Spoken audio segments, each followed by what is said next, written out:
رب اشرح لي صدري ويسر لي امري واحلل عقدة من لساني يفقهوا قولي. الحمد لله رب العالمين والعاقبة للمتقين والصلاة والسلام على اشرف الانبياء والمرسلين وعلى آله واصحابه اجمعين. اما بعد فاعوذ بالله من الشيطان الرجيم. بسم الله الرحمن الرحيم.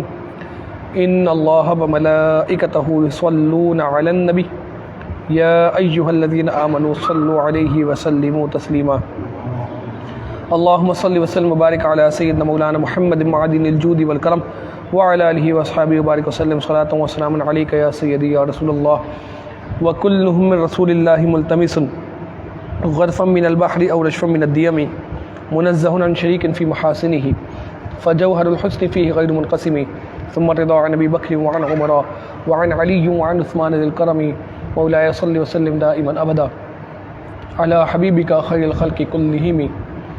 بحمد اللہ تعالی، اللہ کے فضل و کرم سے ہمارا درس سیرت باقاعدگی کے ساتھ چل رہا ہے، اور گزشتہ نشست کے اندر ہم نے غزوہ بدر کے حوالے سے بنیادی اور اہم گفتگو کرنے کی سعادت پائی تھی. اسی سلسلے کو آج ہم آگے بڑھاتے ہیں. جیسا کہ گزشتہ نشست میں ہم نے ذکر کیا تھا کہ حضور علیہ الصلاۃ والسلام جب مدینہ منورہ تشریف لائے ہیں تو رب تعالیٰ کی طرف سے آپ کو یہ اجازت عطا ہوئی کہ آپ اب جنگ کر سکتے ہیں، اور وہ مشرکین اور وہ دشمنان اسلام کہ جو آپ کے خلاف تلوار اٹھائے کھڑے ہیں، اللہ رب العزت نے اپنے حبیب کو اجازت دی کہ آپ بھی اسلام کے دفاع میں اور اسلام کی بقا کے لیے اور اسلام کی سربلندی کے لیے آپ ان کے سامنے جو ہے وہ کھڑے ہوں قتال کرنے، اور اس کی ابتدا جو ہے وہ غزوہ بدر سے ہوتی ہے. ہم تفصیلاً اس لیے ذکر کر رہے ہیں کہ حضرت سعد بن ابی وقاص رضی اللہ تعالیٰ عنہ جو صحابی رسول ہیں، آپ کا قول مبارک ہے. میں یہاں ایک وضاحت کر دوں کہ پچھلی نشست میں میرے منہ سے جو ہے وہ حضرت سعد بن ابی وقاص کی جگہ حضرت امام زین العابدین کا نام نکل گیا تھا. تو یہ قول مبارک جو ہے یہ حضرت سعد بن ابی وقاص کا ہے کہ عشرہ مبشرہ والے صحابی حضرت سعد بن ابی وقاص رضی اللہ تعالیٰ عنہ آپ بیان فرماتے ہیں. حضرت سعد بن ابی وقاص رضی اللہ تعالیٰ عنہ جو حضور علیہ الصلوۃ والسلام کے بڑے قریبی رفیق اور ساتھی ہیں، اور حضور علیہ الصلوۃ والسلام پر اسلام قبول کرنے والوں میں شروع کے اندر آپ شامل ہیں کہ ابتدائی دور میں آپ اسلام قبول کیا آپ نے. اور حضرت آمنہ رضی اللہ تعالیٰ عنہ جو حضور علیہ الصلوۃ والسلام کی والدہ ہیں، ان کے آپ جو ہے وہ کزن بھی ہوتے ہیں. حضرت سیدنا صدیق اکبر رضی اللہ تعالیٰ عنہ کی دعوت پر حضرت سعد بن ابی وقاص رضی اللہ تعالیٰ عنہ اسلام قبول کرتے ہیں. ان کے بارے میں یہ ہمیں روایت ملتی ہے کہ آپ فرمایا کرتے تھے کہ ہم اپنے اولادوں کو حضور علیہ الصلوۃ والسلام کے غزوات اس طرح یاد کراتے جیسے قرآن کی آیتیں یاد کراتے ہیں. یعنی آپ دیکھیں کہ حضور علیہ الصلوۃ والسلام کے غزوات کو کتنی اہمیت دی گئی کہ وہ فرماتے ہیں کہ ہم اپنی اولادوں کو قرآن کی آیتوں کی طرح جیسے قرآن حفظ کراتے ہیں ویسے حضور علیہ الصلوۃ والسلام کے غزوات ان کو یاد کرایا کرتے تھے. اس کی بنیادی وجہ یہ ہے کہ غزوہ یاد کرنے سے اور ان غزوات کے اندر مسلمانوں کا کردار یاد رکھنے سے خون جو ہے وہ گرم رہتا ہے، مسلمانوں کے اندر جو ہے وہ جذبہ جہاد زندہ رہتا ہے، وہ جوش اور ولولہ کہ اپنی جان کو اسلام کے آگے قربان کرنا ہے، اللہ رسول کے لیے اپنی جانوں کا نذرانہ پیش کرنا ہے. وہ جوش اور ولولہ جو ہے وہ بندہ بھولے گا نہیں اگر اس کو حضور علیہ الصلوۃ والسلام کے غزوات یاد ہوں گے. اور آپ دیکھیں حضرت سعد بن ابی وقاص رضی اللہ تعالیٰ عنہ وہ عظیم صحابی ہیں کہ دور فاروقی ہو تو آپ کا ایک بہت بڑا کردار ہمیں نظر آتا ہے کہ فاروق اعظم رضی اللہ تعالیٰ عنہ کے دور میں حضرت سعد بن ابی وقاص رضی اللہ تعالیٰ عنہ کو سپہ سالار بنا کر حضرت فاروق اعظم رضی اللہ تعالیٰ عنہ نے روانہ کیا تھا. آپ مسلمانوں کے کمانڈر تھے، اور جنگ قادسیہ ہو اور اس طرح کی جو بڑی مشہور جنگیں ہیں جس میں ایک بڑا نمایاں کردار حضرت سعد بن ابی وقاص رضی اللہ تعالیٰ عنہ کا نظر آتا ہے. تو آپ حضرت سعد بن ابی وقاص رضی اللہ تعالیٰ عنہ فرماتے ہیں کہ ہم حضور علیہ الصلوۃ والسلام کی غزوات کو اپنے بچوں کو اس طرح حفظ کراتے تھے جیسے قرآن کی آیتیں حفظ کراتے ہیں. اور اس کی وجہ میں نے آپ کے سامنے جو بیان کی وہ یہی کہ غزوات یاد رہیں گی تو جذبہ جہاد جو ہے وہ زندہ رہے گا، خون جو ہے وہ جوش مارتا رہے گا، مسلمان کا خون ٹھنڈا نہیں ہوگا. یہ معاملہ نہیں ہوگا کہ فلسطین میں جو ہے وہ مسلمان روزانہ کی بنیاد پر شہید کیے جا رہے ہوں اور ہزاروں کی تعداد میں نہیں بلکہ لاکھوں کی تعداد میں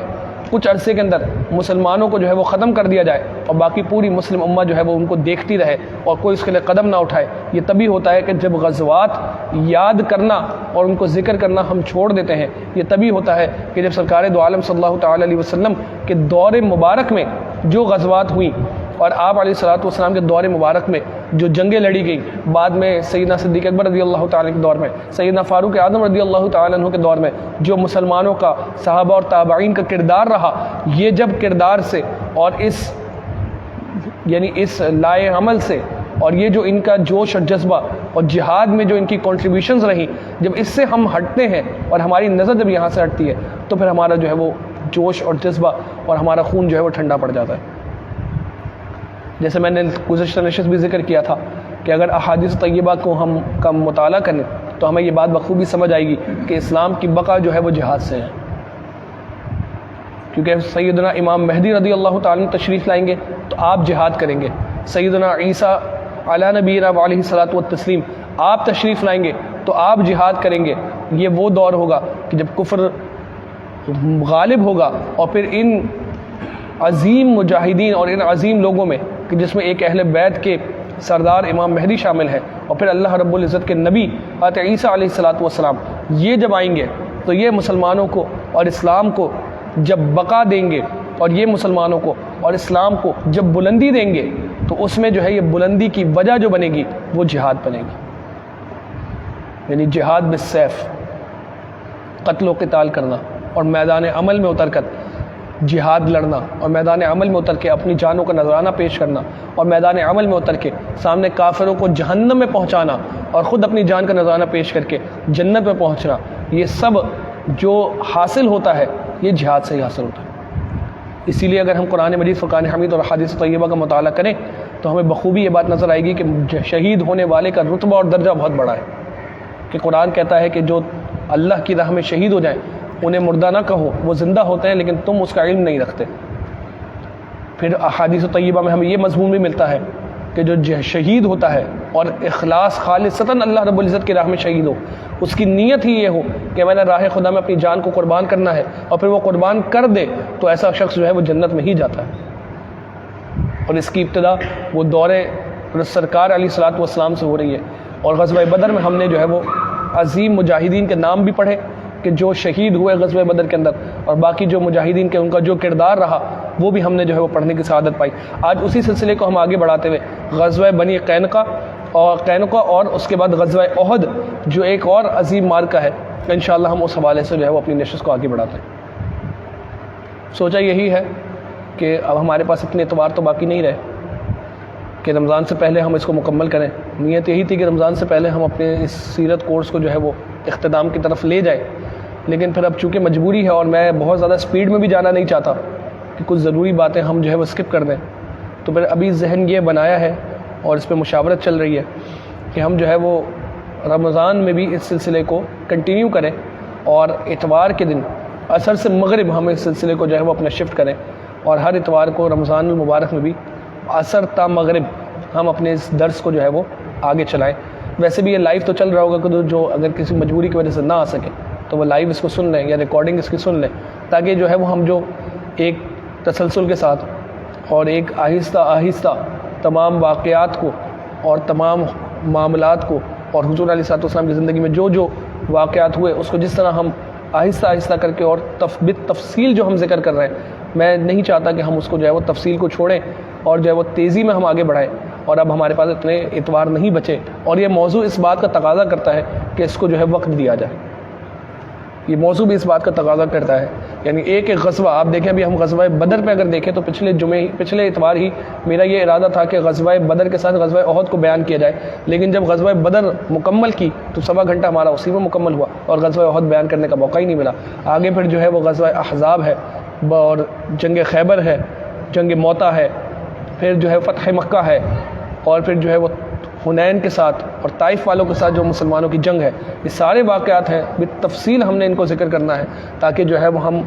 اس کے مغز تک پہنچ سکیں اور ہمیں جو ہے وہ اندازہ ہو کہ ہم نے کس طریقے سے جو ہے وہ ساری واقعات اور معاملات اور حالات کو سیکھنا ہے اور سمجھنا ہے کہ ہمارے لیے اس میں کیا میسج نکلتا ہے اور ہم ان کو اپنی زندگی میں کس طرح نافذ کر سکتے ہیں۔ اب آپ دیکھیں کہ یہودیوں کے 3 بڑے قبائل تھے مدینہ کے اندر، ایک کا نام تھا بنی قینقاع، ایک کا نام تھا بنو نذیر، ایک کا نام تھا بنو قریظہ۔ اور ہم نے جو ہے یہ ذکر کیا تھا ہجرت کے پہلے سال میں کہ بنو قینقاع ہو یا بنو نذیر ہو یا بنو قریظہ ہو، مسلمانوں نے تینوں کے ساتھ ایک کانٹریکٹ، ایک معاہدہ طے کیا تھا جسے treaty of Medina, charter of Medina یا میثاق مدینہ کہا جاتا ہے۔ پہلی جنگ کے بعد، جنگ بدر کے بعد، بنو قینقاع جو قبیلہ تھا اس نے مسلمانوں کے ساتھ اپنے معاہدے کو توڑا، اور معاہدے کو توڑنے کے بعد مسلمانوں نے ان کا محاصرہ کر لیا، ان کے علاقوں کا محاصرہ کر لیا، اور 15 دن تک ان کا محاصرہ رہا۔ اس کے بعد جو ہے وہ مغلوب ہوئے، مسلمان ان پر غالب آئے، اور انہوں نے جو ہے وہ اپنے یعنی ان کو پھر جو ہے وہ چونکہ مسلمان جب غالب آ گئے تو ان کو جلا وطن کر دیا گیا، وہ مدینہ چھوڑنے کا ان کو حکم دیا گیا۔ وہ سارا قبیلہ مدینہ چھوڑ کے جو ہے ملک شام کے ارد گرد جو ہے وہ سیٹل ہوا، اور وہاں وہ بہت جلد جو ہے وہ تباہ و برباد ہو گئے۔ تو 3 قبائل میں سے پہلے قبیلے نے بنو قینقاع اپنا معاہدہ مسلمانوں کے ساتھ توڑا جنگ بدر کے بعد،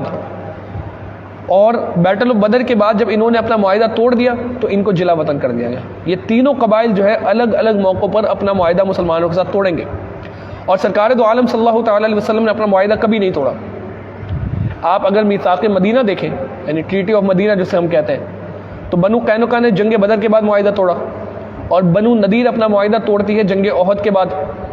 اور بنو قریظہ اپنا معاہدہ توڑتی ہے جنگ احزاب یا جنگ خندق میں۔ تو ان تینوں کے ساتھ مسلمان ڈیل کرتے ہیں تب جب ان کا معاہدہ توڑ دیا جاتا ہے، اور یہ خود اپنا معاہدہ توڑتے ہیں، کیونکہ سرکار علیہ الصلوۃ والسلام کی حدیث مبارکہ آپ نے فرمایا مومن وہ ہے، یعنی آپ منافق کی علامتیں بیان کر رہے ہیں تو آپ بیان فرماتے ہیں کہ منافق وہ ہے کہ جس میں یہ 3 علامتیں پائی جائیں گی، مفہوم حدیث بیان کر رہا ہوں۔ نمبر 1 یہ کہ جب بھی بات کرے گا جھوٹ کہے گا، نمبر 2 یہ کہ امانت میں خیانت کرے گا، اور نمبر 3 یہ کہ جب بھی کوئی معاہدہ کرے گا اس معاہدے کو توڑے گا اور معاہدے کا توڑنے والا ہوگا۔ یہ 3 علامتیں اگر کسی میں پائی جائیں تو وہ منافق ہے۔ حضور علیہ الصلوۃ والسلام کی زندگی مبارک اگر ہم بغور مطالعہ کریں تو آپ نے اگر کبھی کسی سے کوئی وعدہ کیا اور آپ نے اگر کبھی کسی سے کوئی معاہدہ کیا تو آپ نے اس معاہدے کو کبھی نہیں توڑا، ہمیشہ اس معاہدے کا پاس رکھا۔ بعد میں ان مشرکین مکہ کے ساتھ بھی ایک معاہدہ ہوتا ہے جسے ہم صلح حدیبیہ کہتے ہیں، وہ صلح حدیبیہ کا معاہدہ بھی حضور علیہ الصلوۃ والسلام اس کا پاس رکھتے ہیں، اور کتنا مضبوطی کے ساتھ پاس رکھتے ہیں میں آگے بیان کروں گا۔ یہ معاہدہ بھی مشرکین مکہ کی طرف سے ہی توڑا جاتا ہے۔ تو مسلمان کو ہمیشہ یہی درس دیا گیا ہے کہ تم نے اپنے معاہدے کو کبھی نہیں توڑنا، اور تم نے اگر کبھی کسی کے ساتھ کوئی کانٹریکٹ کیا، کسی کے ساتھ کوئی وعدہ کیا، کسی کے ساتھ کوئی تم نے ڈیل کی اور یہ ایسی ہے کہ کنفرم ہے، یعنی یہ نہیں کہ ہو سکتا ہے آؤں، ہو سکتا ہے نہ آؤں، ہو سکتا ہے پورا ہو سکتا ہے، یعنی یہاں پر بات کنفرمیشن کی ہے، تو پھر اس معاہدے کو پورا کرنا یا اس کانٹریکٹ کو پورا کرنا اور اس کا پاس رکھنا یہ مسلمان پر لازم اور ضروری ہے۔ اگر وہ نہیں کرتا تو پھر سرکار فرماتے ہیں کہ یہ علامت تو منافقین کی علامت ہے، یعنی مومن کی شان یہ نہیں کہ وہ معاہدے کو توڑے، کیونکہ حضور علیہ الصلوۃ والسلام نے کبھی یہ کام نہیں کیا۔ اب یہاں پر بھی اگر ہم دیکھیں تو معاہدہ بنو قینقاع کی طرف سے توڑا گیا، اور 15 دن تک ان کا محاصرہ کیا، اس کے بعد ان کو جلا وطن کر دیا گیا، مدینے سے ان کو نکال دیا گیا۔ اب مدینے میں 2 بڑے یہودیوں کے قبائل موجود تھے، اور وہ بنو نذیر اور بنو قریظہ ہیں، جن کا ہم پھر آہستہ آہستہ جیسے آگے ہم بڑھیں گے تو ان کے حوالے سے پھر پڑھیں گے۔ ہجرت کے دوسرے سال کے یہ واقعات تھے جس میں ہم نے یہ پڑھا کہ قبلہ جو ہے وہ تبدیل ہوا ہے مسلمانوں کا۔ غزوہ بدر بھی دوسرے سال میں ہوئی ہے، غزوہ بنو قینقاع بھی دوسرے سال میں ہوئی ہے۔ اسی طرح دوسرے سال میں مسلمانوں پر روزے فرض ہوئے ہیں، زکوٰۃ مسلمانوں پر فرض ہوئی ہے، مسلمانوں پر عید کی نماز کو واجب کیا گیا، صدقہ فطر کو واجب کیا گیا، اور یہ بھی ملتا ہے کہ قربانی کو بھی مسلمانوں پر دوسرے ہی ہجرت کے دوسرے سال میں ہی مسلمانوں پر لازم کیا گیا تھا۔ اب تیسرے سال میں ہجرت کے غزوہ احد ہوتی ہے، اور یہ غزوہ احد ماہ شوال میں منعقد ہوتی ہے۔ اب آپ دیکھیں جو بدر میں تقریباً 24 کے قریب کفار کے سردار، یعنی قریش کے 24 کے قریب سردار جو ہے وہ جنگ بدر میں، غزوہ بدر میں مارے گئے، جس میں امیہ بن خلف ہے، ولید ہے، عتبہ ہے، شیبہ ہے، ابو جہل ہے، یہ سارے جو ہے یہ غزوہ بدر میں مارے گئے ہیں، اور 70 کے قریب ٹوٹل ان کے لوگ قتل ہوئے ہیں، 70 کے قریب وہ تھے کہ جن کو جو ہے وہ کیپچر کر لیا گیا تھا، جن کو جو ہے وہ قید کر لیا گیا تھا، اور باقی سارے بھاگ گئے تھے۔ اب یہ جو کفار تھے جب یہ مکہ گئے تو اتنی بڑی شکست ان کو کبھی اس طریقے سے نہیں ہوئی تھی کہ سامنے 300 کے قریب لوگوں کا لشکر ہے، یہ تعداد میں 1000 کے قریب ہیں، اور 1000 کے قریب ہونے کے باوجود اتنے بری طریقے سے مسلمانوں کے آگے، مسلمانوں کے ہاتھوں یہ ہارے ہیں کہ کم و بیش ان کے 24 سردار جو ہے وہ قتل ہو گئے اس جنگ کے اندر۔ اور میں نے آپ کو ذکر کیا تھا کہ جنگ اس دور میں جو ہے وہ سرداروں سے ڈیسائیڈ ہوتی تھی کہ سردار اگر قتل ہو گیا تو باقی قوم جو ہے وہ پیچھے چھوڑ کے ویسے ہی بھاگ جایا کرتی تھی، وہ جب بھاگی جنگ ختم ہو گئی۔ تو اب یہ جب واپس پہنچے ہیں تو ان کے جو شعراء تھے اور جو عورتیں تھیں انہوں نے بڑا کردار ادا کیا۔ عورتوں نے اپنے گھر کے مردوں کو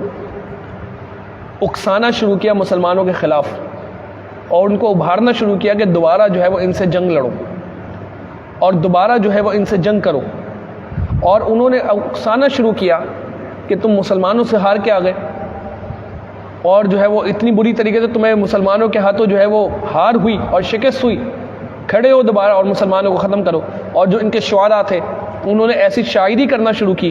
اور ایسے اشعار لکھنا شروع کیے کہ جس سے ان کے لوگوں کے اندر جو ہے وہ دوبارہ جوش اور ولولہ بڑھا، اور انہوں نے مسلمانوں کے خلاف جو ہے وہ تیاری کرنا شروع کر دی کہ ہم مسلمانوں کو جو ہے وہ اس دفعہ ہرا کے واپس آئیں گے۔ اب کفار مکہ کے جو لیڈرز میں سے ہیں اس میں ایک بڑے لیڈر اس وقت بچے تھے، وہ ابو سفیان تھے، اور بڑی زور و شور کے ساتھ تیاری کی گئی کہ اس دفعہ ہم نے مسلمانوں کو ختم کرنا ہے اور اس دفعہ ہم مسلمانوں سے اس طرح نہیں ہاریں گے۔ میں بہت زیادہ تفصیل کے ساتھ نہیں، لیکن جو چیدہ باتیں ہیں وہ آپ کے سامنے بیان کروں۔ تقریباً 3000 کا لشکر انہوں نے جمع کیا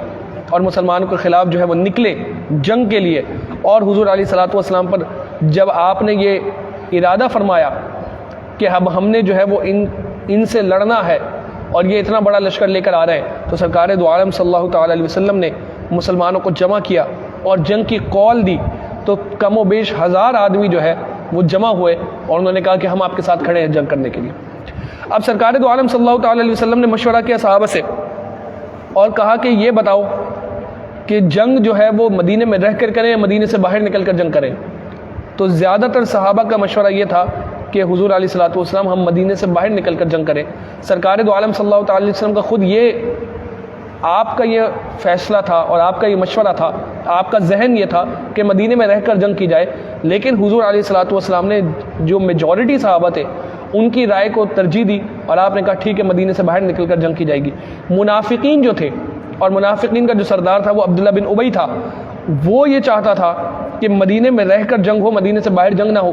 وہ کیا چاہتا تھا؟ وہ تو مسلمانوں کو نقصان پہنچانا چاہتا تھا اور مسلمانوں کے خلاف پلاننگ کرتا تھا۔ اس کو موقع مل گیا بہانہ بنانے کا۔ جنگ کے لیے جب صحابہ حضور علیہ الصلوۃ والسلام کے ہمراہ نکلے، 1000 کے قریب یہ لشکر ہے، تو عبداللہ بن ابی بیچ رستے میں سے اپنے لوگوں کو لے کر، یعنی ابتدا میں ہی اپنے لوگوں کو لے کر علیحدہ ہو گیا، اور اس نے کہا کہ میری بات نہیں مانی گئی، میں تو چاہتا تھا مدینے میں رہ کر جنگ ہو، اور جو ہے وہ میری بات نہیں مانی آپ لوگوں نے، اس لیے میں واپس جا رہا ہوں۔ اور وہ اپنے ہمراہ 300 اس کے فالوور تھے، 300 اس کے ماننے والے جو تھے، ان کو لے کر جو ہے وہ الگ ہو گیا، اور قرآن مجید فرقان حمید کی آیت نازل ہوئی کہ فما لکم فی المنافقین فئتین واللہ ارکسہم بما کسبوا، کہ پس کیا ہے واسطے تمہارے بیچ منافقوں کے 2 فرقے ہو رہے ہیں، اور اللہ نے الٹا کیا ان کو، اتریدون ان کو اس بسبب اس چیز کے کہ جو کمایا انہوں نے، اتریدون ان تہدوا من اضل اللہ، کیا ارادہ کرتے ہو تم یہ کہ راہ پر لاؤ جس کو گمراہ کیا اللہ نے، ومن یضلل اللہ فلن تجد له سبیلا، اور جس کو گمراہ کرے اللہ پس ہرگز نہ پاؤ گے تو واسطے اس کی راہ۔ یعنی اس کا آسان ترجمہ یہ ہے اور اس کا آسان مفہوم یہ ہے کہ منافقین کے 2 گروہ وہ جو ہوئے، حضور علیہ الصلوۃ والسلام نے ارادہ کیا کہ کسی طریقے سے ان کو جو ہے وہ لایا جائے اسلام کے قریب، لیکن اللہ رب العزت نے ارشاد فرمایا کہ یہ اللہ رب العزت نے ان کو گمراہ کر دیا ہے، یہ اب جو ہے وہ صحیح راستے پر نہیں آتے، آپ ان کو ان کے حال پر چھوڑ دیں۔ اور قرآن کی آیت جو ہے وہ یہ بھی نازل ہوئی کہ اذ ہمت طائفتان منکم ان تفشلا واللہ ولیہما وعلی اللہ فلیتوکل المؤمنون، جب قصد کیا 2 فریقوں نے تم میں سے کہ یہ نامردی کریں، اور اللہ آگے فرماتے ہیں کہ یہ نامردی کر جائیں اور اللہ ان کے سنبھالنے والا ہے، اور مسلمانوں کو اللہ ہی پر بھروسہ چاہیے۔ یعنی جب آپ کے گروہ میں سے کچھ لوگوں نے یہ ارادہ کیا کہ ہم الگ ہو جائیں اور ہم واپس پلٹ جائیں، تو آپ اس سے بے فکر رہیں، آپ فکر مند نہ ہو، مسلمانوں کا خیال کرنے والا اور مسلمانوں کو اللہ پر ہی بھروسہ ہونا چاہیے، اور اللہ رب العزت ہی مسلمانوں کا خیال کرنے والا ہے۔ اب حضور علیہ الصلوۃ والسلام کے پاس 700 آدمی رہ گئے اور 2 گھوڑے آپ علیہ الصلوۃ والسلام کے پاس ہیں، لیکن جو ہے وہ پیچھے نہیں ہٹے، اور احد کی وادی میں، کیونکہ جیسے میں نے ذکر کیا مختصراً ہم عرض کریں، آپ دیکھیں جنگ احد لڑی گئی ہے مدینہ کے قریب ایک علاقے میں جسے احد کہا جاتا ہے۔ یہ بڑے بڑے پہاڑی علاقے ہیں، یہاں پر بڑے بڑے پہاڑ ہیں، اور یہاں پر جو یہ جنگ لڑی گئی ہے اس دور میں چونکہ مدینہ بہت چھوٹا سا تھا، تو یہ احد جو ہے مدینہ سے ہٹ کر ایک علاقہ کنسیڈر کیا جاتا تھا۔ اب مدینہ کی آبادی اتنی بڑھ گئی ہے اور مدینہ شہر اتنا زیادہ وسیع ہو چکا ہے اور اتنا آگے تک پھیل چکا ہے کہ یہ احد کا علاقہ سارا جو ہے مدینہ کے اندر ہی شامل کیا جاتا ہے۔ آج بھی جو ہے وہ غزوہ احد کے شہداء وہیں آرام فرما رہے ہیں، اور جب بندہ وہاں جاتا ہے تو وہاں کے بڑے بڑے پہاڑ دیکھتا ہے تو اسے ایک ہیبت طاری ہوتی ہے کہ کیسی خطرناک اور جنگ یہاں پر لڑی گئی اور کیسا معاملہ یہ ہوا ہوگا جو یہاں پر پیش آیا۔ آپ دیکھیں یہ مدینہ کے اندر یہ علاقہ کنسیڈر کیا جاتا ہے کہ مسجد نبی سے اگر ہم نکلیں تو پیدل جو ہے وہ کم و بیش آدھے گھنٹے میں آپ احد کے مقام تک پہنچ سکتے ہیں۔ یہاں اتنا قریب مدینہ کے جو ہے یہ جنگ لڑی گئی ہے، یعنی مدینہ منورہ کے اتنا قریب جو ہے یہ جنگ لڑی گئی ہے، کچھ ہی فاصلے پر، کچھ ہی کلومیٹر کے فاصلے پر جو ہے یہ جنگ لڑی گئی ہے، اور سرکار دو عالم صلی اللہ تعالی علیہ وسلم وہاں پہنچے، اور وہاں پر ایک پہاڑ تھا، اس پہاڑ کو اگر میں اسٹریٹجکلی سمجھاؤں، فائدہ یہ تھا کہ اس پہاڑ کے اوپر وہاں پر سے اگر تیر انداز وہاں کھڑے کر دیا جائے تو پورا میدان جنگ انہیں صاف نظر آتا تھا۔ حضور علیہ الصلوۃ والسلام نے حضرت عبداللہ بن جبیر رضی اللہ تعالیٰ عنہ کے تحت آپ نے جو ہے وہ 50 تیر انداز وہاں کھڑے کیے، اور ان کو یہ انسٹرکشنز دی کہ کچھ بھی ہو جائے تم جو ہے وہ یہاں سے نیچے نہیں اترنا، تم یہاں سے واپس نہیں آنا، تم نے جنگ کے اختتام تک یہی رہنا ہے، جب تک جنگ ختم نہ ہو جائے تم نے یہی رہنا ہے۔ فائدہ یہ تھا کہ وہاں سے ان کو پورا میدان جنگ صاف نظر آ رہا تھا، وہ ایک ایک کر کے نشانہ لے کر کفار پر حملہ کر سکتے تھے، اور یہ پہاڑ ایسا بنا ہوا تھا کہ نیچے سے کوئی ان پر حملہ نہیں کر سکتا تھا، یعنی اسٹریٹجکلی اگر دیکھا جائے تو نیچے سے حملہ کرنا مشکل تھا، اور یہ ان کے پاس ایک کھلا میدان تھا کہ جس سے یہ جو ہے کافروں پر حملہ کر سکتے تھے۔ حضور علیہ الصلوۃ والسلام نے عبداللہ بن جبیر رضی اللہ تعالیٰ عنہ کو کمانڈ دیا، اور آپ نے کہا کہ وہاں کھڑے ہو، اب 50 تیر انداز آپ کے انڈر دیے، اور ان کو یہ کہا گیا کہ یہاں سے تم نے پیچھے نہیں ہٹنا، اور یہاں سے تم نے یہیں پر کھڑے رہ کر جو ہے وہ جنگ کرنی ہے۔ اب کفار جب سامنے آئے اور جنگ میدان جنگ جب لگا اور جنگ جب شروع ہوئی، اب اس جنگ میں ادھر سے بھی عورتیں ہیں، یہاں سے بھی مسلمانوں کی طرف سے بھی کچھ عورتیں شامل ہیں، ان کا کردار میں آگے بیان کروں گا۔ کفار کی طرف سے بھی عورتیں آئی ہیں، اور وہ عورتیں اس لیے آئی تھیں تاکہ وہ اپنے مردوں کو جو ہے وہ اکسائیں اور انہیں جنگ کے لیے مضبوطی کے ساتھ آمادہ رکھیں کہ کوئی جنگ سے بھاگے نہیں اور وہ جنگ میں کھڑے رہیں۔ اب جب جنگ شروع ہوئی ہے تو مسلمانوں نے بڑا خطرناک ان پر جو ہے وہ حملہ کیا، اور یہاں سے نیچے میدان جنگ میں مسلمانوں نے حملہ کیا، اور اوپر سے وہ جو تیر انداز سے انہوں نے تیر پھینکنا شروع کیا۔ اب نیچے سے بھی کافروں پر حملہ ہو رہا ہے اور اوپر سے ان پر تیر برس رہے ہیں، ان میں سے لوگ زخمی ہونے لگے۔ اب انہیں سمجھ نہیں آیا کہ کریں تو کیا کریں، کس طریقے سے جو ہے وہ ہم ان سے نمٹیں۔ تو اس میں سے پھر جو ہے وہ ایک تعداد کہ جب نیچے سے مسلمانوں کا حملہ ہوا، اور یہ وہ مسلمان ہیں کہ جو جہاد میں شہید ہونے سے نہیں ڈرتے بلکہ شہادت کو امبریس کرتے ہیں، یہ وہ لوگ ہیں کہ جو شہادت کے لیے کوشاں ہے کہ اگر ہم شہید ہو گئے تو ہمارے لیے تو یہی سب سے زیادہ بہترین معاملہ ہے کہ ہم اللہ کی راہ میں شہید ہو جائیں۔ اور خود سرکار دو عالم صلی اللہ تعالی علیہ وسلم، ایک صحابی حضرت جابر بن عبداللہ رضی اللہ تعالیٰ عنہ، ان کے والد جو ہے وہ جنگ احد میں شہید ہوئے، آخر میں ہم ان کا ذکر بھی پڑھیں گے۔ حضرت جابر رضی اللہ تعالیٰ عنہ عمر میں کم ہیں، اور ان کے والد جب شہید ہوئے تو ان پر قرضہ ہوتا ہے، تو وہ سرکار کی بارگاہ میں حاضر ہوتے ہیں، کہتے ہیں یا رسول اللہ میری بہنیں ہیں اور میرے والد اس جنگ میں شہید ہو گئے، اور جو ہے میرے والد جو ہے وہ جب شہید ہوئے تو ان پر قرضہ ہے۔ تو سرکار نے کہا کہ تمہارے والد جب ان کی روح پہنچی آسمانوں پر تو اللہ رب العزت نے ان سے کلام کیا اور تمہارے والد سے پوچھا کہ اے میرے نبی کے امتی یہ بتاؤ تم کیا چاہتے ہو۔ اب آپ دیکھیں ان کا مقام و مرتبہ کہ ان سے رب کلام کر رہا ہے، تو وہ انہوں نے کہا کہ اے میرے رب، میں یہ چاہتا ہوں کہ مجھے تو دوبارہ زندگی دے تاکہ میں دوبارہ تیری راہ میں شہید ہوں۔ یعنی شہید وہ ہوتا ہے کہ وہ یہ تمنا کرنے والا واحد ہوگا کہ مجھے دوبارہ زندگی دی جائے تو میں دوبارہ راہ خدا میں لڑوں اور شہید ہو جاؤں۔ آپ دیکھیں صحابہ تو اس بات سے کبھی پیچھے نہیں ہٹتے تھے، صحابہ کبھی بھی اس بات سے نہیں ڈرتے تھے۔ اب نیچے ایسے لوگ کہ جو یہ سامنے ذہن میں یہ ہے کہ ہم نے اپنی جان کا نذرانہ پیش کرنا ہے، اگر چلی گئی تو اللہ رسول کے نام پر قربان ہو گئی، اور بچ گئے تو اللہ رسول کی دفاع میں ہی زندگی گزاری، اور سامنے کفار جو ہیں وہ جو لڑ رہے ہیں وہ ڈرتے ہیں مرنے سے، وہ قتل ہونے سے ڈرتے ہیں، اور اوپر سے ہی ان پر تیر آ رہے ہیں، تو ان میں سے جو ہے وہ بھاگے، کافر جو ہے وہ جان چھڑا کر اور اپنا مال وغیرہ سارا جو ہے وہ چھوڑ کر جو ہے وہ بھاگے کافر۔ اب جب یہ کافر بھاگے تو کافر کے بھاگنے کی وجہ سے معاملہ یہ ہوا کہ انہوں نے مال غنیمت وغیرہ سارا چھوڑا، تلواریں چھوڑی، زرہ چھوڑا، ہر چیز چھوڑ کے بھاگے۔ اب یہ جو صحابہ پہاڑ پر موجود تھے، جنہوں نے تیر اندازی کے لیے کھڑا کیا تھا سرکار نے، ان کو یہ لگا کہ جنگ ختم ہو گئی ہے۔ اب یہاں مس انڈرسٹینڈنگ یہ ہوئی کہ ان کو یہ لگا کہ جنگ ختم ہو گئی ہے، جبکہ سرکار دو عالم صلی اللہ تعالی وسلم نے کہا تھا کہ تم نے یہاں سے پیچھے نہیں ہٹنا اور تم نے اس جگہ کو نہیں چھوڑنا، لیکن ان کو یہ گمان ہوا کہ جنگ ختم ہو گئی ہے۔ تو اب جنگ کے بعد کا معاملہ ہوتا تھا کہ جب جنگ ختم ہو گئی تو مال غنیمت وغیرہ کو کلیکٹ کیا جاتا تھا، اسے جمع کیا جاتا تھا، جمع کرنے کے بعد اسے بعد میں تقسیم کیا جاتا تھا۔ تو یہ صحابہ جو ہے وہ اس پوائنٹ پر جہاں سرکار نے انہیں کھڑا کیا تھا، یہ وہاں سے نیچے اتر گئے۔ حضرت عبداللہ بن جبیر رضی اللہ تعالیٰ عنہ نے منع کیا اور کہا کہ ابھی جو ہے وہ آپ نہیں جائیں، تو انہوں نے کہا کہ اب جنگ ختم ہو گئی ہے، ہم مال غنیمت کلیکٹ کرنے اتر رہے ہیں، جمع کرنے اتر رہے ہیں، اور جو ہے وہ یہ ان کا گمان تھا اور یہ ان کا اجتہاد تھا کہ ان کو یہ محسوس ہوا کہ جنگ ختم ہو گئی ہے، سمجھے مس انڈرسٹینڈنگ ایک ان کے درمیان ہوئی اور وہ وہاں سے نیچے اترے۔ اب خالد بن ولید ان کو یہ محسوس ہوا کہ جو ہے وہ جو تیر آ رہے تھے صرف سمجھانے کے لیے وہ اب آنا رک گئے، تو انہوں نے اپنے ساتھ کچھ افراد کو لیا اور پیچھے سے وہ پہاڑ کے پیچھے سے گھوم کر گئے، تو دیکھا کہ یہاں صحابہ جو ہے وہ مال غنیمت جمع کرنے میں مصروف ہے۔ اب انہوں نے حضرت خالد بن ولید اس وقت اسلام قبول نہیں کیا، آپ نے مسلمانوں کے خلاف ہے، انہوں نے جو ہے وہ مسلمانوں پر حملہ کیا اپنے ساتھ جو لوگ تھے ان کو لے کر، اور یہ صحابہ جو مال غنیمت جمع کرنے میں مصروف تھے ان کو شہید کر دیا، اور وہ پہاڑ پر اپنے افراد کھڑے کیے، اور پھر وہاں سے جو ہے وہ کافروں کو دوبارہ آواز دی گئی اور کہا گیا کہ جنگ ختم نہیں ہوئی، واپس آؤ۔ اب جب یہ کافر پلٹے ہیں تو مسلمان جو ہے وہ بیچ میں پھنس گئے کہ اب وہ جو تیر جو تھے وہ مسلمانوں پر برسنے، اور سامنے سے کافر بھی لوٹے ہیں اور مسلمان بیچ میں ہیں، اور معاملہ ایسا ہو گیا کہ گہما گہمی مچ گئی اور سمجھ نہیں آیا کہ کیا معاملہ ہوا، اور اتنا خطرناک ایک منظر پیش آیا اور اتنا خطرناک ایک گہما گہمی کا معاملہ ہوا کہ اپنا کون ہے اور بیگانہ کون ہے اس میں فرق نہیں رہا، یعنی ایک بھگدڑ مچ گئی، سمجھے، یعنی سامنے کافر بھی لوٹے تو ایک بھگدڑ مچ گئی اور کنفیوژن کریٹ ہوئی، یہاں تک کہ حضرت حذیفہ کے والد حضرت یمان رضی اللہ تعالیٰ عنہ آپ مسلمانوں کے ہی ہاتھوں شہید ہوئے۔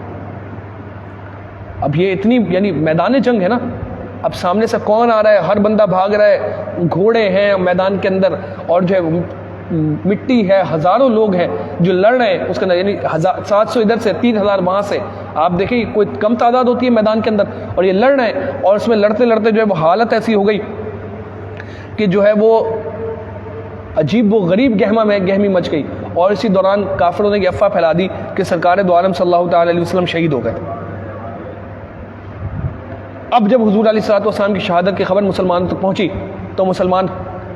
غم کی ایک کیفیت مسلمانوں پر طاری ہو گئی، ایک بہت زیادہ ڈپریشن کہہ لیں اور ایک غم کی جو کیفیت ہوتی ہے وہ مسلمانوں پر اس طرح طاری ہوئی کہ اب یہ مسلمان جو ہے وہ پریشان ہو گئے کہ جس نبی کے لیے ہم لڑنے نکلے ہیں، وہ جو ہمارا سہارا ہے دنیا اور آخرت میں، ہمارے جو رہنما ہے وہی شہید ہو گئے، اب مسلمانوں کو سمجھ نہیں آیا کیا کریں۔ اس میں جو ہے وہ یہ ہوا کہ صحابہ جو ہے وہ کنفیوز ہیں کہ اب کریں تو کیا کریں، اور ایک غم ہے اور ایک جو ہے وہ پریشانی کی کیفیت ہے جو صحابہ پر طاری ہے۔ اس میں سے ایک صحابی انہوں نے جو ہے وہ سرکار دو عالم صلی اللہ تعالی علیہ وسلم کو دیکھا، حضرت کعب بن مالک رضی اللہ تعالیٰ عنہ وہ تھے کہ انہوں نے سرکار دو عالم صلی اللہ تعالی علیہ وسلم کو دیکھا، اور دیکھ کر جو ہے وہ ان کو یہ تسلی ہوئی کہ سرکار حیات ہے، اور یہ کنفیوژن ہوئی بھی کیوں، یہ افواہ کیسے پھیلی کہ ایک صحابی سرکار دو عالم صلی اللہ تعالی وسلم سے کچھ مشابہت رکھتے تھے، وہ شہید ہوئے، تو ان کو دیکھ کر کافروں نے افواہ پھیلا دی کہ ہم نے محمد صلی اللہ علیہ وسلم کو شہید کر دیا۔ حضرت کعب نے جب سرکار کو دیکھا تو سرکار کو دیکھنے کے بعد جو ہے وہ انہوں نے زور سے آواز دی اور کہا مسلمانوں تم کو بشارت ہو، اللہ کے رسول جو ہے وہ حیات ہے، اللہ کے رسول موجود ہے۔ اور جو ہے وہ سرکار دو عالم صلی اللہ تعالی علیہ وسلم اپنے ایک صحابہ کے سرکل کے اندر جو ہے موجود ہیں اور وہ لڑ رہے ہیں۔ اب ہوا یہ کہ کافر نے دور سے ایک پتھر جو ہے یا اس طرح کی کوئی چیز جو زوردار چیز وہ جو ہے اس سرکار دو عالم صلی اللہ تعالی علیہ وسلم کی طرف پھینکی، تو اب معاملہ یہ ہوا کہ وہ حضور علیہ الصلوۃ والسلام کے چہرہ مبارک پر لگی، اور چہرہ مبارک پر اس طرح لگی کہ آپ کے دانت مبارک جو آگے کے 2 دانت ہیں اس میں سے بیچ سے ایک ٹکڑی جو ہے وہ شہید ہو گئی، اب جب اس نے وہ پتھر مارا مضبوطی سے تو وہ سرکار دو عالم صلی اللہ تعالی علیہ وسلم کے چہرے مبارک پر جو لگی تو وہ سرکار نے جو ہیلمٹ پہنا ہوا تھا اس کی کیلیں جو ہوتی تھی وہ سرکار دو عالم صلی اللہ تعالی علیہ وسلم کی چیک مبارک کے اندر جو ہے یعنی یہ جو حصہ ہے یہاں پر وہ اندر چلی گئی، رخسار مبارک میں وہ اندر چلی گئی، گھس گئی وہ کیلیں جو تھی اس کی، کیونکہ وہ ہیلمٹ ایسے بنے ہوتے تھے چہرے کو ڈیفینڈ کرنا ہے، لیکن وہ پتھر اتنا زور سے لگا کہ وہ اس کی کیلیں جو تھی وہ سرکار دو عالم صلی اللہ تعالی علیہ وسلم کے چہرے مبارک میں اس طرح لگی کہ وہ کیلیں اس کی جو ہے وہ آپ کے رخسار مبارک کے اندر جو ہے وہ گڑ گئی، اور آپ کا چہرے مبارک کے جو دانت آگے کے 2 دانت ہیں اس کے بیچ میں سے ایک ٹکڑی جو ہے وہ چھوٹی سی ٹکڑی جو ہے وہ شہید ہو گئی، اور سرکار دو عالم صلی اللہ تعالی علیہ وسلم زمین پر تشریف لے آئے۔ اب جب سرکار دو عالم صلی اللہ تعالی وسلم زمین پر تشریف لائے، اب آپ دیکھیں کیسا معاملہ ہے، یعنی جنگ ہے، اللہ کے رسول، اللہ رب العزت کے نائب مطلق اور اللہ رب العزت کے محبوب اعظم اور اللہ کی مخلوق میں جن کا مقام و مرتبہ سب سے بلند و بالا ہے، وہ اتنا زیادہ ان پر حملہ ہوا کہ آپ جو ہے وہ زمین پر تشریف لے آئے اور آپ کے جسم مبارک سے خون بہا، یعنی کیفیت ایسی کہ اس کا اندازہ ہم نہیں کر سکتے۔ حضرت علی المرتضیٰ کرم اللہ تعالی وجہ الکریم اور حضرت طلحہ بن عبید اللہ رضی اللہ تعالیٰ عنہ، ان دونوں نے سرکار دو عالم صلی اللہ تعالی علیہ وسلم کو اٹھایا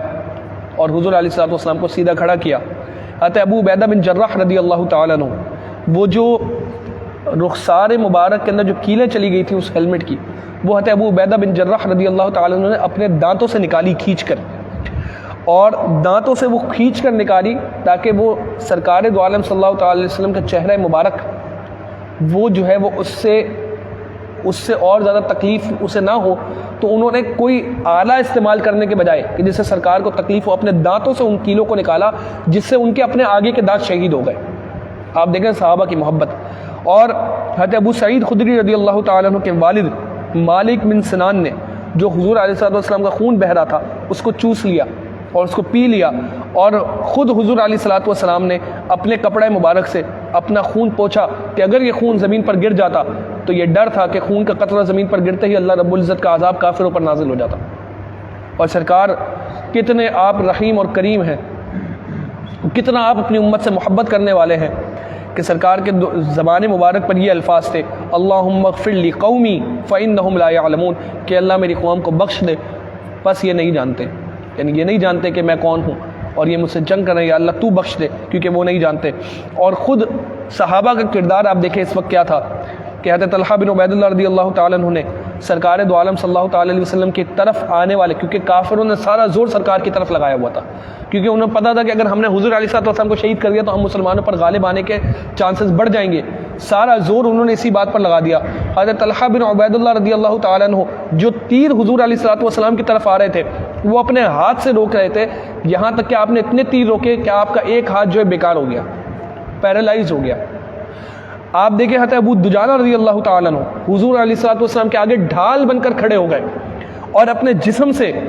جو ہے وہ حضور علیہ السلام کی طرف آنے والے تیر کو روک رہے تھے، اور کس طرح کہ حضور علیہ السلام کی طرف فیس کر کے کھڑے ہو گئے کہ جتنے تیر آ رہے تھے وہ آپ اپنی کمر پر لے رہے تھے کہ کوئی تیر سرکار کو نہ لگے۔ حضرت سعد بن ابی وقاص رضی اللہ تعالیٰ عنہ وہ حضور علیہ السلام کے دفاع میں تیر پہ تیر چلا رہے تھے، تیر پہ تیر چلا رہے تھے، اور کہتے جاتے کہ یا رسول اللہ میرے ماں باپ آپ پر قربان ہوں، اور اتنے تیر آپ نے پھینکے کافروں کی طرف، اور پھر جو ہے وہ سرکار دو عالم صلی اللہ علیہ وسلم ان کو پھر کہتے جاتے اے سعد پھینکتے جاؤ پھینکتے جاؤ۔ ایک جگہ پر ہمیں یہ بھی ملتا ہے کہ سرکار نے حضرت سعد بن ابی وقاص سے یہ جملے کہے، اے سعد تیر پھینکو میرے ماں باپ تم پر قربان ہوں۔ آپ دیکھیں کہ پوری دنیا پوری کائنات یہ کہتی ہے کہ فداک ابی و امی یا رسول اللہ، کہ میرے ماں باپ پر قربان ہو یا رسول اللہ، لیکن حضرت سعد بن ابی وقاص وہ عظیم صحابی ہیں کہ جن کو سرکار کہہ رہے ہیں کہ اے سعد تیر پھینکو میرے ماں باپ تم پر قربان ہو، یعنی یہ محبت کا جملہ ہے، یہ ایک عظیم محبت کا عربی میں محبت کے اظہار کرنے کا ایک اعلیٰ درجے کا یہ جملہ ہے کہ حضرت سعد بن ابی وقاص کو سرکار نے کہا کہ میرے ماں باپ تم پر قربان ہو، تو وہ کہتے ہیں کہ یا رسول اللہ میرے ماں باپ پر قربان ہو۔ حضرت طلحہ رضی اللہ تعالیٰ عنہ انہوں نے جو ہے وہ تیر اتنے برسائے، کیونکہ آپ بڑے تیر انداز تھے، اتنے تیر برسائے کہ آپ کے ہاتھ میں 3 کمانیں جو ہے وہ ٹوٹ گئیں، یعنی تیر برسانے میں، اور جو ہے وہ حضور علیہ السلام کے آگے ڈھال بن کر صحابہ کھڑے رہے، اور حضرت ابو طلحہ نے کہا یا رسول اللہ میرے ماں باپ پر قربان ہو، گردن اٹھا کر نہ دیکھیے کہ ایسا نہ ہو کہ کوئی تیر آپ کو لگ جائے. یعنی حضور علیہ السلام کے آگے ڈھال بن کر ایسے کھڑے ہوئے کہا یا رسول اللہ میرا سینہ آپ کے سینے کے لیے ڈھال ہے, آپ اپنے چہرے کو جھکا کے رکھیے, اپنی گردن اٹھا کے نہ دیکھیے کہ ایسا نہ ہو کہ کوئی تیر گزر جائے اور آپ کو لگ جائے اور آپ کو تکلیف پہنچائے, آپ بس اس طرح رہیے کہ میں آپ کے آگے ڈھال بن کر کھڑا ہوا ہوں. یہ دیکھیں سرکار دو عالم صلی اللہ تعالی علیہ وسلم جو ہے وہ صحابہ کس طرح حضور علیہ السلام پر جان نثاری, یعنی پتہ ہے جان جا رہی ہے اور پتہ ہے کہ ہم نے جو ہے وہ دنیا سے چلے جا رہا ہے, لیکن اس کی کوئی پرواہ نہیں. حضرت شماس بن عثمان رضی اللہ تعالیٰ عنہ تلوار کے ساتھ حضور علیہ السلام کے دفاع میں موجود ہیں. جس طرف کوئی کافر آتا اس طرف تلوار چلاتے, ڈھال بن کر کھڑے ہو جاتے, یہاں تک کہ جو ہے وہ آپ شہید ہو گئے اسی اسنا میں, اور آپ کو بڑے گہرے زخم آئے. آپ کو اٹھا کر مدینے میں حضرت ام سلمہ رضی اللہ تعالیٰ عنہ کے پاس لے جایا گیا. وہاں ایک دن رات زندہ رہنے کے بعد جو ہے وہ آپ بھی شہید ہو گئے. اور خود حضور علیہ السلام کا قول مبارک ہے, آپ فرماتے ہیں کہ اس دن ڈھال کے سوا مجھے کوئی چیز نہ سوجھی کہ جس سے شماس کو تشبیہ دوں. یعنی شماس کو اگر مجھے تشبیہ دینی ہو تو شماس میرے لیے ڈھال بنا ہوا تھا, میرے پاس اور کوئی لفظ ایسا نہیں کہ جو میں ذکر کروں شماس کی قربانی کو. یہ سرکار دو عالم صلی اللہ تعالی وسلم کا قول مبارک جو ہے وہ وہاں پر موجود ہے. خود حضرت سہل بن حنیف رضی اللہ تعالیٰ عنہ یہ جو ہے وہ تیروں کے ساتھ حضور علیہ السلام کا دفاع کر رہے تھے, اور خود جو ہے وہ سرکار کہتے کہ سہل کو تیر لا کے دو, یہ تیر پھینکے گا. یعنی الگ الگ صحابہ کا کردار اگر آپ دیکھیں تو ہمیں اس جنگ میں جو ہے وہ نظر آتا ہے. حضرت قتادہ رضی اللہ تعالیٰ عنہ کے بارے میں آتا ہے کہ حضور علیہ السلام کا چہرہ مبارک بچانے کے لیے اپنا چہرہ انہوں نے عقیق کیا ہوا تھا کہ ایسے کہ ایک تیر ان کی آنکھ میں لگا, لیکن حضور علیہ السلام کے قریب جو ہے وہ کسی تیر کو انہوں نے جانے نہیں دیا. حضور علیہ السلام نے ان کی آنکھ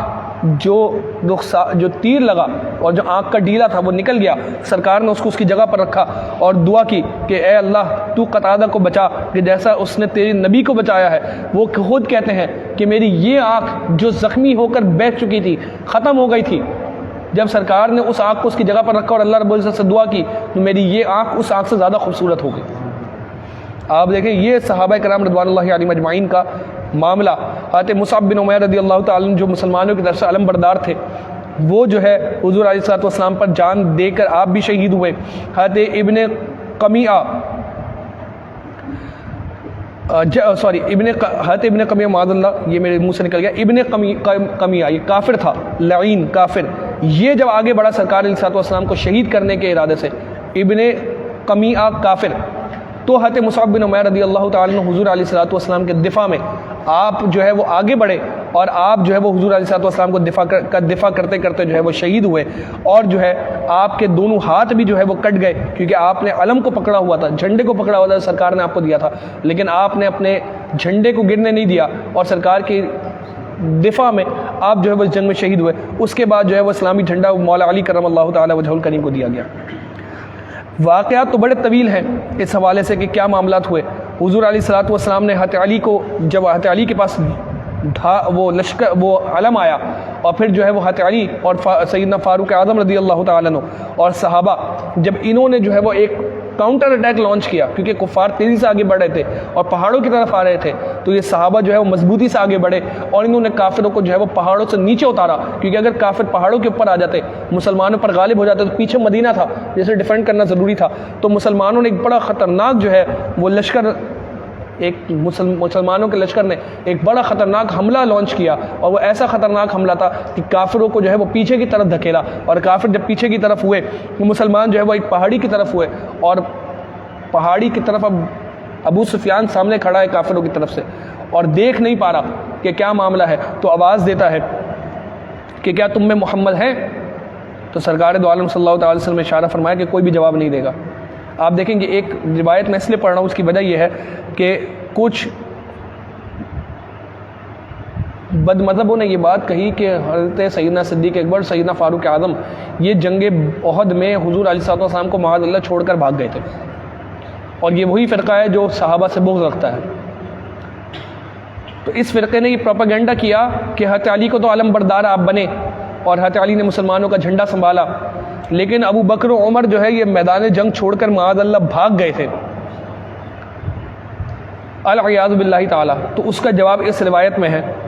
کہ ابو سفیان نے آواز دی اور کہا کہ کیا محمد ہیں؟ تو حضور علیہ السلام نے صحابہ کو اس کا جواب نہیں دینا۔ دوسرا سوال وہ کرتا ہے کہ کیا تم میں ابن ابی قحافہ ہے، یعنی ابو بکر ہیں جو قحافہ کے بیٹے ہیں، ابو قحافہ کے؟ تو سرکار نے کہا جواب نہ دو۔ پھر اس نے کہا کیا تم میں ابن خطاب ہیں؟ تو جب جواب نہیں آیا تو وہ خوش ہونے لگا اور خوش ہو کر کہنے لگا کہ اگر یہ زندہ ہوتے تو ضرور جواب دیتے، اور جو ہے وہ ہم نے ان کو شہید کر دیا، اور ہم نے محمد کو بھی شہید کر دیا، اور ابو بکر کو بھی شہید کر دیا، اور عمر کو بھی شہید کر دیا۔ آپ دیکھیں ابو سفیان بھی اس وقت یہ بات جانتے تھے کہ اگر سرکار نہیں تو سرکار کے بعد ابو بکر ہے، اگر ابو بکر نہیں تو ابو بکر کے بعد فاروق اعظم ہے۔ یہ بات تو ایسی تھی کہ اس وقت کے کفار بھی جانتے تھے، آج کے دور میں لوگوں کو سمجھ نہیں آتی۔ اور یہ سوال کیوں کیا جا رہا ہے؟ اگر سیدنا صدیق اکبر، سیدنا فاروق اعظم وہاں موجود نہیں ہوتے تو آپ دیکھیں اگلا قول دیکھیں، جب فاروق اعظم کیونکہ جب وہ خوش ہونے لگا اور یہ کہنے لگا کہ اگر یہ زندہ ہوتے تو ضرور جواب دیتے، تو سرکار نے اجازت دی اور فاروق اعظم آگے بڑھے، اور فاروق اعظم نے اونچی آواز سے کہا او دشمن خدا، ہم زندہ ہیں، یعنی رسول اللہ بھی زندہ ہے، ابو بکر بھی زندہ ہے، عمر بھی زندہ ہے، اور اللہ نے تیرے واسطے وہ باقی رکھا ہے جو تجھے غمگین کرے گا۔ اب جب یہ آواز سنی تو ابو سفیان نے کہا کہ اے حبل تو اونچا رہ، یعنی حبل جو ہے وہ ان کے بت کا نام ہے، تو حبل کی شان اس نے بیان کی اور علویت بیان کی۔ تو صحابہ کرام رضی اللہ تعالیٰ عنہم انہوں نے سرکار کے حکم سے یہ کہا اللہ اعلیٰ و اجل، اللہ اونچا اور بڑا ہے۔ تو سامنے سے جو ہے ابو سفیان نے کہا لنا العزا ولا عزا لکم، ہمارے پاس عزا ہے، عزا بھی ان کا بت ہے، اور تمہارے پاس عزا نہیں، یعنی وہ اپنے بت کی شان بیان کر رہے ہیں۔ اور یہاں پر سرکار دو عالم صلی اللہ تعالی علیہ وسلم کے حکم سے صحابہ نے یہ جواب دیا اللہ مولانا ولا مولا لکم، اور اللہ ہمارا ناصر اور مددگار ہے اور تمہارا کوئی مددگار نہیں، اللہ مولانا ولا مولا لکم، کہ تمہارا کوئی مددگار نہیں اور اللہ ہمارا مددگار ہے۔ یہ نعرے بازی جو تھی یہ اللہ رب العزت کی شان و عظمت بیان کرنے کے لیے تھی، اور خود سرکار کے پاس حضرت فاروق اعظم موجود ہیں، اسی لیے تو سرکار کی طرف سے جواب دینا ہے۔ سیدنا صدیق اکبر موجود ہیں اسی لیے تو پوچھا جا رہا ہے۔ اب آپ دیکھیں یہ بات کرنا کہ نہیں یہ موجود نہیں تھے اور یہ بھاگ گئے تھے معاذ اللہ، کتنی بڑی گستاخی ہے، اور کتنا جو ہے وہ تاریخ سے صرف نظر کرنا ہے کہ یہ موجود ہیں، اور یہ روایات ہماری ساری یہی کہتی ہیں، اور ایسا ممکن ہی نہیں کہ ابو بکر و عمر موجود نہ ہو اور سرکار علیہ الصلوۃ والسلام کے ساتھ اور وہ چلے جائیں۔ یہ تو وہ لوگ تھے کہ جنہوں نے ہر وقت اپنی ہر چیز سرکار کے قدموں میں قربان کی۔ لیکن ہمارے یہاں پر جو ہے وہ آج کے دور میں یہ پروپیگنڈا بھی کریٹ کیا جاتا ہے، اور وہ افراد کے جنہوں نے دین پڑھا نہیں ہوتا وہ اس طرح کی جو ہے وہ جھانسوں میں اور باتوں میں آ جاتے ہیں۔ اب جو ہے ابو سفیان نے کہا کہ آج کا دن بدر کے دن کا جواب ہو گیا، اور جو ہے وہ ہم جا رہے ہیں اور ہم آئندہ سال تم سے ملاقات کریں گے اور آئندہ سال تم سے جنگ کریں گے۔ یعنی آپ سمجھ لیں آسان انداز میں مفہوم یہ تھا کہ جو ہے وہ ایک جنگ میں ہمیں نقصان ہوا، ایک جنگ میں آپ کو نقصان زیادہ ہوا، اور اب ہم جو ہے وہ آپ سے اگلے سال ملاقات کریں گے، اور وہ سمجھ لیں آسان انداز میں کہ وہ ڈیسائیڈنگ جنگ ہوگی ہمارے درمیان۔ یہ جنگ غزوہ احد مسلمان ہارے نہیں تھے، کیونکہ میں نے آپ کو بتایا کہ جنگ میں جیت اور ہار کا تعین یہ لیڈر سے ہوتا تھا۔ مسلمان یہ جنگ ہارے نہیں تھے، ہاں البتہ کفار کے مقابلے میں مسلمانوں کے زیادہ لوگ شہید ہوئے تھے اس دفعہ۔ تو کفار اس اعتبار سے مسلمانوں پر بھاری پڑے کہ مسلمانوں کے زیادہ لوگ شہید ہوئے، اس میں ایک بڑی بنیادی وجہ وہ بنی کہ وہ جو صحابہ کرام رضوان اللہ علیہم اجمعین نے وہ جگہ جہاں سرکار نے انہیں چھوڑنے سے منع کیا تھا وہ چھوڑی، تو اس کے بعد جو ہے پیچھے سے ان کو ایک ایڈوانٹیج ملا اور ایک بھگدڑ سی صورت مچی کہ جس میں سرکار علیہ الصلوۃ والسلام بھی شہید ہوئے اور کافی سارے اور صحابہ بھی جو ہے وہ اس جنگ میں شہید ہوئے۔ کم و بیش 70 کے قریب جو ہے وہ صحابہ اس جنگ میں جو ہے وہ شہید ہوئے ہیں، جن کو اس احد کے میدان میں جو ہے وہ دفن کیا گیا۔ خواتین کا بھی بڑا کردار رہا۔ حضرت عائشہ صدیقہ رضی اللہ تعالیٰ عنہ اور ام سلیم یہ جو ہے مشکیزیں بھر بھر کے پانی کے وہ جو ہے صحابہ کرام رضوان اللہ علیہم اجمعین کو پانی پلایا کرتی تھی۔ اسی طرح جو ہے وہ جب یہ مشکیزیں خالی ہو جاتے تو وہ اور بھر کے لاتی، پانی پلاتی۔ حضرت ام سلیت جو حضرت ابو سعید خدری رضی اللہ تعالیٰ عنہ کی والدہ تھی، آپ بھی یہی کردار ادا کر رہی تھی۔ حضرت ام ایمن اور حمنہ بنت جحش جو حضرت زینب بنت جحش ام المومنین ان کی بہن ہے، وہ جو ہے وہ زخمیوں کی مرہم پٹی کرتی اور صحابہ کو پانی پلاتی۔ حضرت ام امارہ یہ جو ہے وہ اپنے شوہر کے ساتھ اور اپنے بچوں کے ساتھ صحابہ کو پانی پلاتی، اور جو ہے وہ سرکار دو عالم صلی اللہ تعالیٰ علیہ وسلم کے لیے اور بھی بہت ساری خواتین نے اس طرح کے کردار جو ہے وہ ادا کیے۔ جب خاتون جنت رضی اللہ تعالیٰ عنہ حضرت سیدہ سیدۃ النساء العالمین، وہ جب میدان میں آئی تو انہوں نے دیکھا کہ سرکار علیہ الصلوۃ والسلام حیات ہیں، تو انہوں نے حضور علیہ الصلوۃ والسلام کو گلے سے لپٹی، خوشی کا اظہار کیا، اور سرکار دو عالم صلی اللہ تعالی وسلم کے زخموں کو جو آپ کے چہرے مبارک پر لگا تھا اس کو دھونے لگی، اور حضرت علی المرتضیٰ کرم اللہ تعالی وجہہ الکریم آپ اپنی ڈھال سے جو ہے وہ اس میں پانی گراتے، اور سیدہ خاتون جنت جو ہے وہ اسے دھوتی، اور جو ہے ایک چٹائی کا ٹکڑا جلا کر آپ نے جو ہے وہ اس زخم پر لگایا تاکہ اس سے خون آنا بند ہو جائے۔ اور پھر جو ہے سرکار دو عالم صلی اللہ تعالی علیہ وسلم نے یہی کہا اللہم اغفر لقومی فانہم لا یعلمون، کہ اے اللہ میری قوم کو بخش دے کیونکہ وہ نہیں جانتے۔ پہلے آپ نے یہ کہا کہ اشتد غضب اللہ علی قوم دموا وجہ رسولہ، اے اللہ عز و جل کا غضب شدید ہو گیا اس قوم پر کہ جس نے اس کے رسول کے چہرے کو خون آلود کر دیا، کہ اللہ کا غضب اس قوم پر آئے گا کہ جس نے ان کے نبی کو خون آلود کیا۔ لیکن پھر تو اس کے بعد ہی سرکار کی زبان مبارک سے، کیونکہ آپ رحیم ہیں کریم ہیں، یہ جملہ آپ کی زبان سے ادا ہوا اللہم اغفر لقومی فانہم لا یعلمون، کہ اللہ میری قوم کو بخش دے کہ وہ نہیں جانتے۔ بعد میں جو ہے وہ 70 کے قریب جو ہے وہ صحابہ جو شہید ہوئے ان کو جو ہے وہ جمع کیا گیا، اس میں حضرت حمزہ رضی اللہ تعالیٰ عنہ جو سید الشہداء جن کو لقب دیا گیا تمام شہیدوں کے سردار، جو حضور علیہ الصلوۃ والسلام کے شہید چچا تھے، ان کو بھی لایا گیا، اور آپ کو شہید کرنے والا جو شخص تھا اس کا نام تھا وحشی۔ وحشی کو یہ آرڈر دیا گیا تھا کہ تم نے حضرت حمزہ کو شہید کرنا ہے، اور اگر تم، کیونکہ وہ غلام تھا، اور اگر تم شہید کر دو گے تو تمہیں آزاد کر دیا جائے گا۔ تو وحشی جو ہے وہ چھوٹا ایک چاقو ہوتا ہے جسے چکو کہتے ہیں، وہ چکو چلانے کا ایکسپرٹ تھا، تو وہ چھپا رہا ایک پتھر کے پیچھے یا ایک پہاڑ کی آڑ میں، اور حمزہ جب قریب آئے تو اس نے وہ چکو چلایا تیزی سے، وہ آپ کے پیٹ مبارک کو کاٹتے ہوئے گیا، اور آپ جو ہے وہ اس زخم سے شہید ہوئے۔ بعد میں آپ کے جسم مبارک کو جو ہے وہ کافی زیادہ مسلح کیا گیا، یعنی آپ کے صرف بیان کرنے کے حد تک اللہ تعالیٰ جو ہے وہ آپ کی فیوز و برکات سے ہمیں مالا مال فرمائے، کہ آپ کے جسم مبارک کو مسلح کیا گیا، کہ آپ کے ناک کو کاٹ لیا گیا، آپ کے کان مبارک کو کاٹ لیا گیا، آپ کے سینے مبارک کو چاک کیا گیا تھا۔ اور سرکار دو عالم صلی اللہ تعالی وسلم جب حضرت حمزہ رضی اللہ تعالیٰ عنہ کی لاش مبارک کو جب دیکھا تو ایک بڑا دردناک منظر تھا جو سرکار دو عالم صلی اللہ تعالی وسلم نے دیکھا، اور خود آپ نے جو ہے فرمایا کہ حضرت حمزہ ساتوں آسمانوں میں شیر خدا اور شیر رسول لکھے گئے۔ اور پھر جو ہے سرکار نے فرمایا انا شہید علی ہؤلاء یوم القیامہ، کہ میں قیامت کے دن ان کا شفیع ہوں۔ حضرت حمزہ ہے، حضرت مصعب بن عمیر، تقریباً 70 کے قریب جو ہے وہ صحابہ اس جنگ میں شہید ہوئے ہیں۔ حضرت حنظلہ رضی اللہ تعالیٰ عنہ وہ بھی اس جنگ میں شہید ہوئے، لیکن حضرت حنظلہ رضی اللہ تعالیٰ عنہ کی لاش مبارک کسی کو نہیں ملتی تھی، تو سرکار نے آسمانوں کی طرف دیکھا اور جو ہے وہ کہا کہ حضرت حنظلہ کو فرشتے آسمانوں کی طرف ان کے جسم کو لے گئے۔ تو ان کی زوجہ سے جب پوچھا گیا کہ کیا معاملہ ہوا، تو حضرت حنظلہ کی شادی ایک رات پہلے ہی ہوئی تھی غزوہ احد سے، تو آپ جب صبح غزوے کے لیے جب جنگ کی کال دی گئی تو حضرت حنظلہ رضی اللہ تعالیٰ عنہ پر غسل فرض تھا، لیکن آپ نے اپنی بیوی سے کو بتایا کہ میں جنگ کے لیے جا رہا ہوں، اور آپ اسی حالت میں کہ حالت جم میں جو ہے آپ جنگ کے لیے نکل گئے، اور اسی حالت میں جو ہے یعنی ایک رات پہلے شادی ہوئی ہے آپ سمجھیں، لیکن اس بات کی پرواہ نہیں کی، اور سرکار دو عالم صلی اللہ تعالی وسلم کے لیے اور آپ کے دفاع میں جنگ کے لیے نکل گئے۔ جنگ میں اسی حالت میں شہید ہوئے کہ غسل آپ نے نہیں کیا ہوا تھا، تو حضرت حنظلہ رضی اللہ تعالیٰ عنہ کی اس عظیم شہادت پر فرشتے آپ کو آسمانوں پر لے کر گئے، اور آپ کو آسمانوں پر جو ہے وہ غسل دیا گیا، اسی لیے آپ کا لقب جو ہے وہ غسیل الملائکہ رکھا گیا، کہ وہ جس کو فرشتوں نے غسل دیا۔ اور جب تھوڑی دیر بعد جو ہے حنظلہ کے جسم مبارک کو، آپ کی لاش مبارک کو لایا گیا اور دیکھا کہ آپ کے بالوں سے جو ہے پانی ٹپک رہا تھا۔ تو یہ حضرت جابر بن عبداللہ رضی اللہ تعالیٰ عنہ کا میں نے ذکر کیا کہ ان کے والد جو ہے وہ اس جنگ میں شہید ہوئے۔ حضرت جابر رضی اللہ تعالیٰ عنہ، بڑی عمر آپ کی کم تھی۔ اب جب یہ صحابہ کو جمع کیا گیا، ان کی لاشوں کو جمع کیا گیا، سرکار دو عالم صلی اللہ تعالی علیہ وسلم نے نماز جنازہ پڑھانے کا اہتمام کیا۔ حضرت حمزہ رضی اللہ تعالیٰ عنہ کی نماز جنازہ پڑھائی گئی۔ پھر کیا ہوتا کہ ایک ایک صحابی جو شہید ہوئے ان کو حضرت حمزہ کے برابر میں ہی لا کے رکھا جاتا،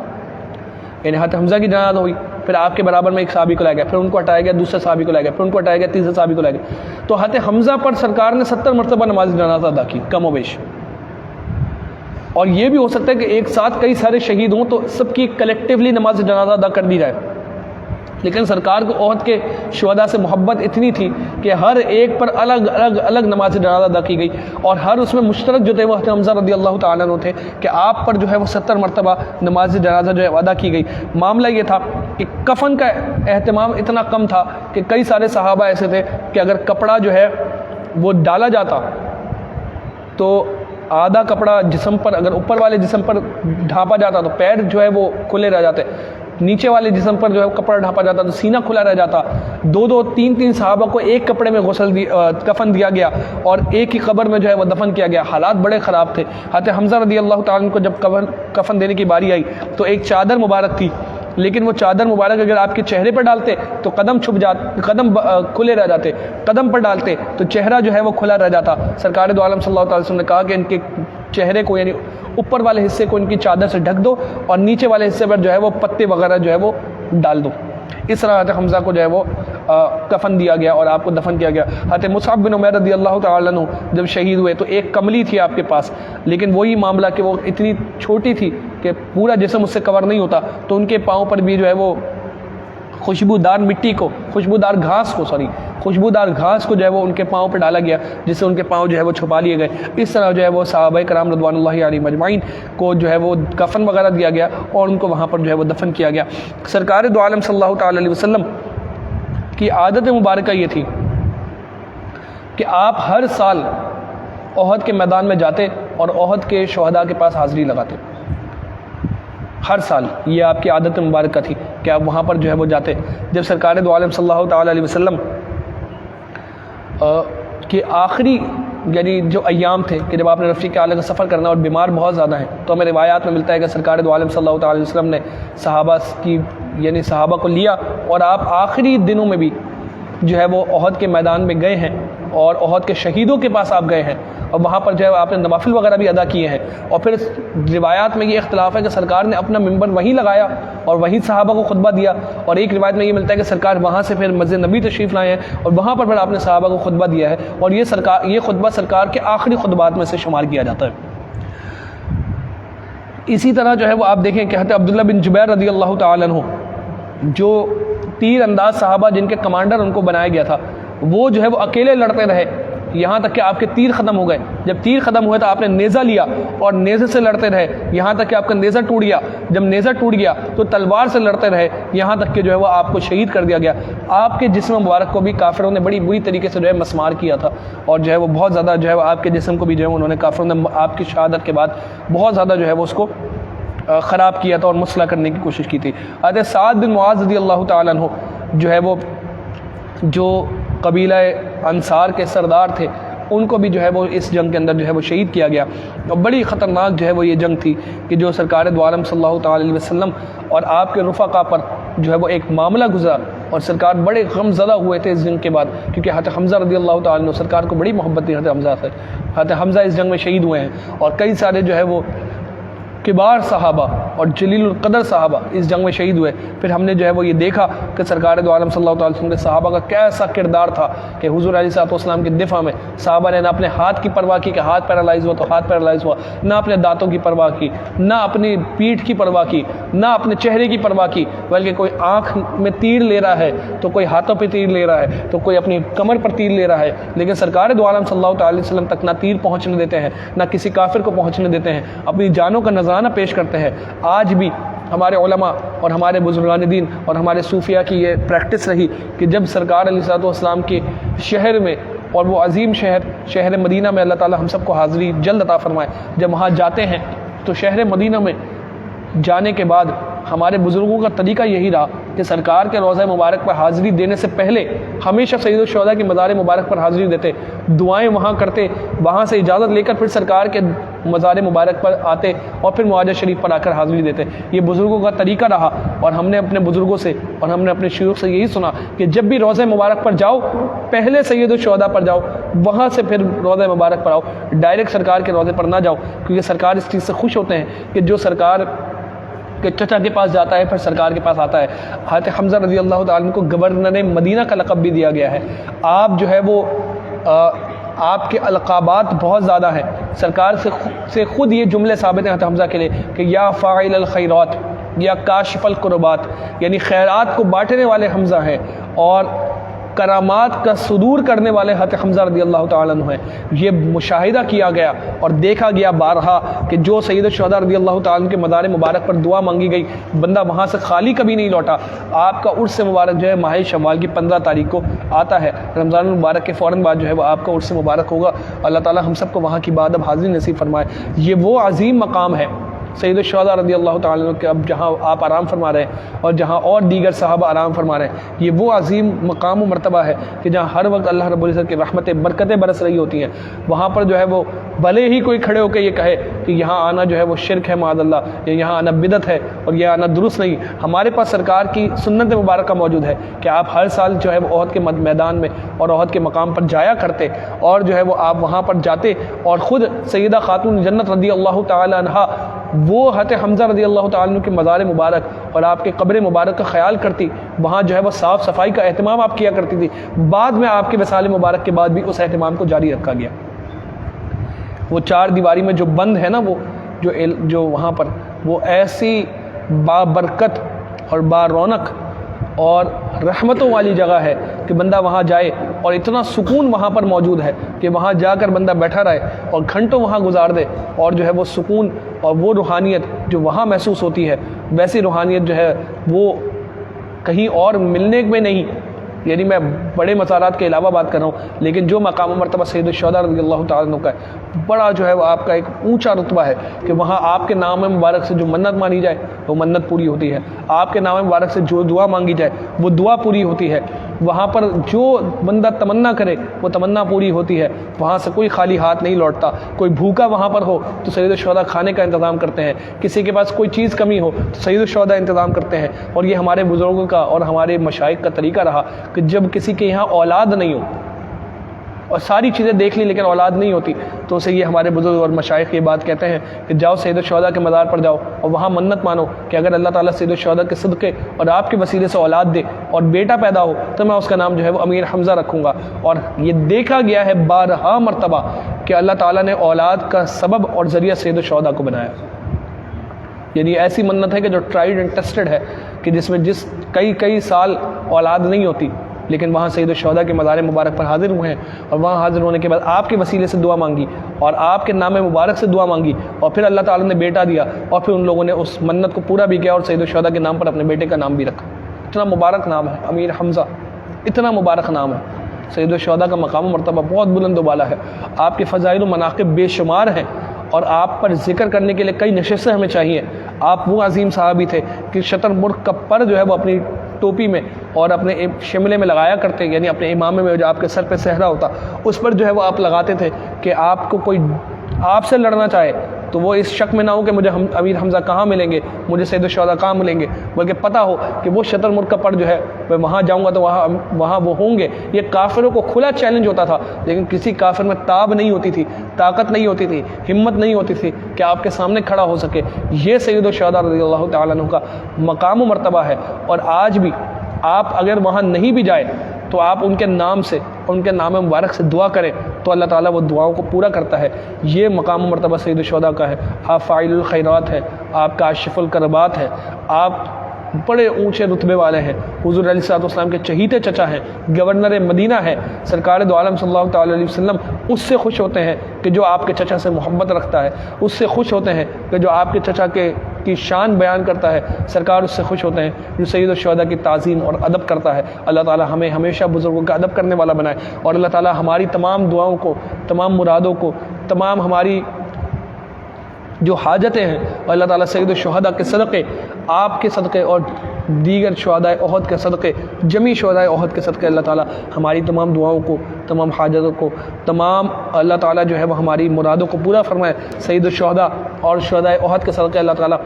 فلسطینی مسلمانوں کی مدد فرمائے، غیب سے ان کی مدد فرمائے، اور اللہ تعالیٰ جو ہے وہ ان کو نصرت اور فتح عطا فرمائے، عالم اسلام کا بول بالا فرمائے، دشمنان اسلام کا منہ کالا فرمائے۔ اللہ تعالیٰ ہم سب کو آج کی جو بابرکت رات آنے والی ہے اس کی برکتوں سے مالا مال فرمائے۔ جلد از جلد اللہ تعالیٰ ہم سب کو سید الشہداء کا مزار مبارک اور شہداء احد کا مزار مبارک دیکھنے کی، اور وہاں اس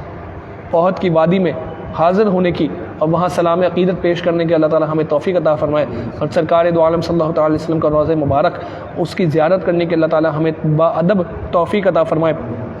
وصلی اللہ تعالی علی حبیب خیر خلقہ سیدنا محمد وعلی آلہ وصحبہ اجمعین برحمتک یا ارحم الراحمین لا الہ الا اللہ محمد رسول اللہ.